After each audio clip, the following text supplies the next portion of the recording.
Uno de los métodos fundamentales para gestionar situaciones críticas es adquirir información de los participantes. Esto lo puedes hacer incluso mucho antes de empezar a hablar en público. Y quizás sea presuntuoso pensar que puedes organizar un discurso sin saber quiénes son los participantes, porque supone la idea de que por quien sea el participante, este discurso estará bien.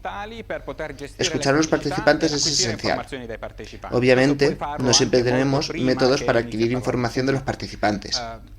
Podrían ser personas que se presentan gratis en un evento, por lo que se sabe poco al respecto. Podrían ser empleados de una empresa, así que con un gerente que medie la interacción entre los participantes, así que como decir algo sobre el rol o su posición sobra.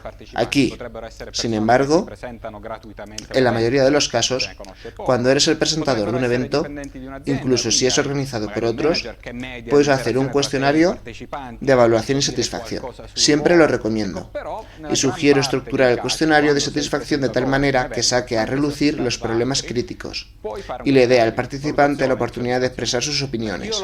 Siempre hago esto, incluso cuando un curso se repite docenas de veces, por lo que sé que funciona en un cierto tipo de objetivo. Siempre pido el cuestionario de satisfacción al final del evento.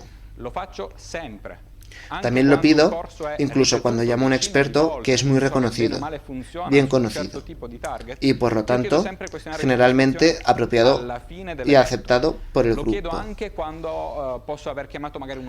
Incluso en esos casos, incluso cuando hay un gran profesor universitario, siempre pido retroalimentación de los participantes.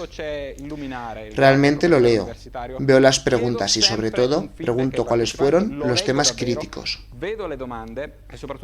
Entonces puede resultar que a los participantes no se les ocurra ninguna crítica fundamental, pero si no preguntas y no lees, nunca podrás resolver las cuestiones críticas de antemano, y por lo tanto, lo que recomiendo hacer es utilizar el cuestionario porque simplemente en los últimos 10 años en los que me he ocupado de la formación, he pasado por todo.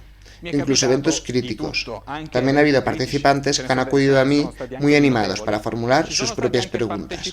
¿Qué sucede cuando pasa esto? Es absolutamente necesario escuchar y resolver el problema tanto como sea posible.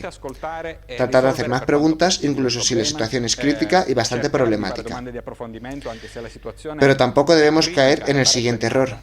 Si hago un evento y, en cierto momento, una persona me interrumpe y me dice que lo estoy haciendo muy mal, o me plantea una objeción muy directa y muy crítica, ¿cuál es el problema si no le entrego el cuestionario de satisfacción? ¿Cuál es la deducción que yo, el organizador u orador, puedo tener de ese evento? Me arriesgo a generalizar esa opinión, esa objeción, esa crítica, de una única persona, en vez de tener en cuenta las 100, 200 o 300 personas más que pueden asistir. La única forma de resolver el problema es tener una visión clara del punto de vista de los participantes y hacer el cuestionario. Las personas son diferentes. Si se trata de un grupo de 20, 30 o 100 personas, tendrás algunas más extrovertidas, otras más agresivas o tendenciosamente agresivas, otras más introvertidas. No todas se inclinarán a formular objeciones, críticas o incluso cumplidos. Lo harán de diferentes maneras. Es una cuestión de equidad. No se puede dar más peso evaluativo, más retroalimentación a quienes hablan más alto o son más directos en la formulación de sus críticas. Tienes que preguntarle a todo el mundo. De lo contrario, no estás conociendo a tu audiencia, solo estás conociendo a los que te critican. Esta no es una forma de estar positivamente desequilibrado, es una forma de dar a todos la oportunidad de hablar. Por esta razón, el cuestionario también debe formularse de cierta manera. Necesariamente debe preguntar a los participantes también las áreas de mejora del curso. Si no preguntas, no le das a la gente la oportunidad de hablar. Conozco a algunos oradores y algunos organizadores de cursos que prefieren no poner esas preguntas críticas en el cuestionario, porque están convencidos de que el participante se autocertifica que algo podría haber sido mejor.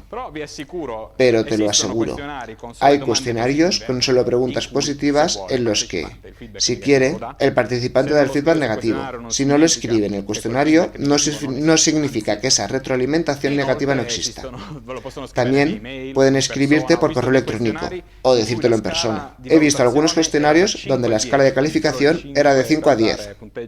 Partía de un 5 para poner una mala nota.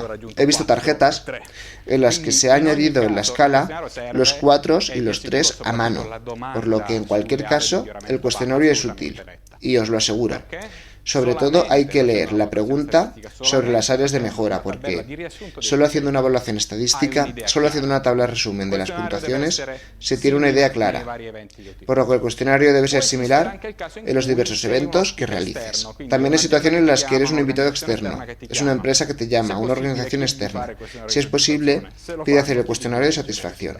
Si lo hacen, pide leer los resultados porque eso realmente es lo que te ayuda a optimizar las cosas y trata de mejorar tanto como sea posible. Durante tu discurso te puede suceder cualquier cosa, desde malos comentarios hasta cumplidos.